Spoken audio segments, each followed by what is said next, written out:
Hey friends, it's Jennifer at Busy Lady Quilt Shop, and I am here to give you a tutorial on how we use the 10 Sisters Easy Piecing Grid. And 10 Sisters is owned and designed by Carmen Geddes, and she has tons of books that we have available, so you can grab these out on the website. But this one's called Heirloom Quilts. We have one that's Around the Block Quilts. And then we just finished up this year in 2025, we finished up this as a block of the month. It was the Seven Brothers Block Party. So some of the fabrics we had left over, we thought we would make something nice. Maybe we're gonna make a placemat and probably finish this off and give it to a local nursing home for a nice placemat to cheer up someone's day. So a couple things that we need is we need a glue stick. I like to use the Soline glue stick, but you can also use the 505 glue stick. And we are going to make our placemat is going to be about 12 by 18 roughly, and you need that many 2.5 inch squares. And I'll tell you exactly here later how many we need. But I've just these are all pre-cut 2.5 inch squares. You can use a mini charm. This one's got 42 in a pack. But this is a Blossom and Blooms by Moda. And you could also use a regular charm pack and just cut them in fourths to get 2.5 inch squares. So let me show you about how we're gonna take care of that today. So what I do is I take my glue stick, and on the back of my fabric I just give a little dab, just a small little bit. And I'm going to just randomly place that on the bumpy side of my grid. So if you can see Easy Piecing Grid is printed on here, if you can see that correctly, you want that part laying down on your table, and you can feel these little bumps. That is the actual glue that's going to hold the fabric in place while we sew. So what I'm doing is I'm just randomly placing my fabric on the squares, and the glue is just to hold it there temporarily until I'll take it over to my ironing space.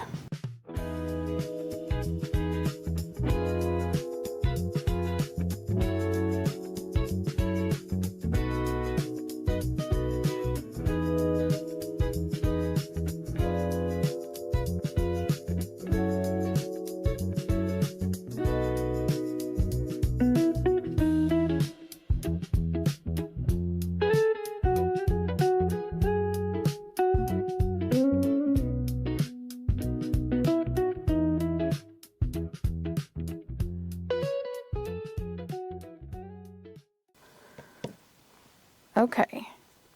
All right, so I think that looks good. If there was anything that I wanted to switch around, now would probably be the good time to do that. Like, because I used a glue pen, if I'm not real happy with these three prints right in a row, I could take that out and put a green one in there, or switch it around. Okay, I'm pretty happy with this. Now I'm going to take it over to the ironing board, press everything in place, and then we can stitch it up. All right, so now I'm over at my ironing board. I have my iron set on a cotton setting, but you probably want to go between cotton and wool. I do like to use a little bit of steam, but if I were to just put my iron down on this, there's spots where this glue could get on my iron. So I'm going to use a pressing cloth. And the reason I don't want to use like a applique pressing sheet, because the steam won't go through and activate the glue. The applique pressing sheet is a barrier to that. And so I'm just gonna press and make sure I hit all of my squares.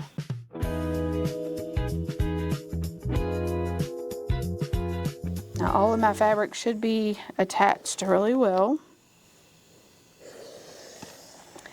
And then I'm going to go to my sewing machine, and I'm going to fold these over right sides together and stitch with a 1/4 inch seam allowance down through here. Okay, so now I'm just going to do I've got my 1/4 inch foot on here. I'm going to do a 1/4 inch seam allowance, and I'm going to sew down each side.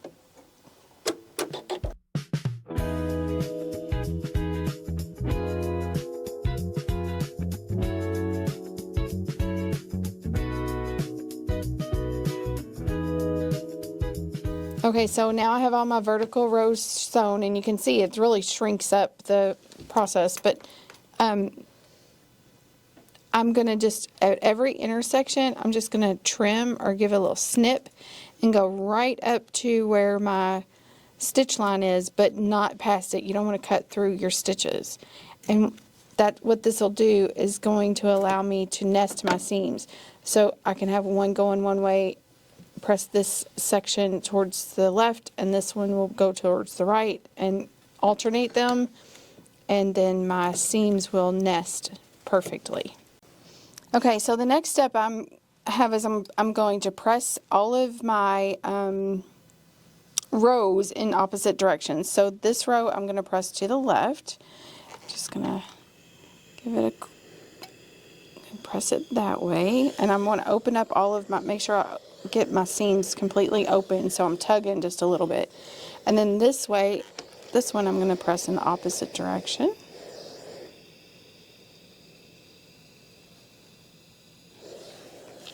And I'm just going to do that for each row.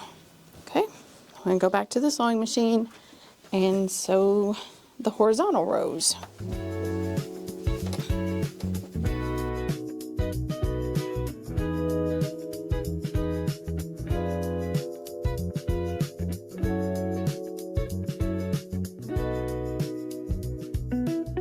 I have all of my horizontal rows sewn, and now I'm just going to give it a nice press.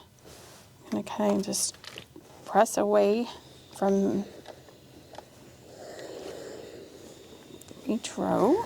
All right, so this is what our finished project looks like. We are, like I said, we're going to trim it up. We'll put it into a placemat. We'll probably do some quilting on it, but we're going to use this for a sample in a class later on. But you can do all kinds of things with this. Make it into a book cover or a pot holder. Possibilities are endless.